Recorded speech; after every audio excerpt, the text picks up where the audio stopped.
In the dry summer of 1929, the crew of an RAF aircraft took photographs of the site of the important Roman town of Venta Icenorum, the marketplace of the Iceni. The site is about 3 miles south of Norwich in Norfolk, next to the church of Caister St Edmund. When the pictures were developed, a remarkable street plan could be seen beneath the fields. Archaeologists began to excavate the area and discovered a large Anglo-Saxon cremation cemetery on the high ground to the southeast. They found several urns containing remains, and one of them yielded an unexpected linguistic prize.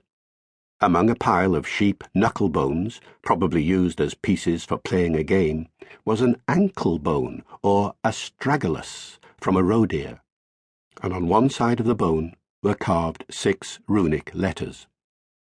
Turning these into the Latin alphabet, we get the word Raihan, R-A-I-H-A-N. What could it mean? Linguists did a lot of head-scratching. It could be someone's name. An N at the end of a word in the Germanic languages of the time sometimes expressed possession, much as apostrophe S does in English today. So perhaps the inscription says Raihas or Raihos, telling everyone that this piece belonged to him or her. But a rather more likely explanation is that it names the animal it comes from, the roe deer, a species that was widespread in northern Europe at the time. We can plot the history of the word roe, that's R-O-E.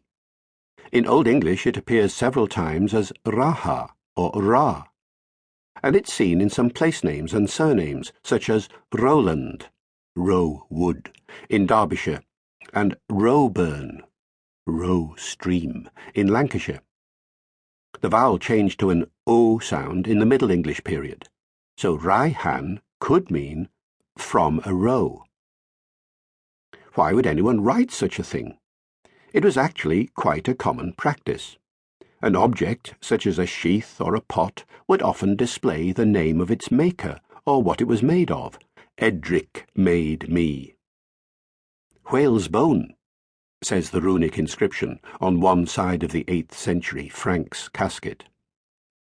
I can't imagine Raihan could mean anything other than roe, given that it's written on the only bone in the urn to come from a roe deer. And if it does mean roe, then this makes it a candidate for the first discovered word to be written down in the English language.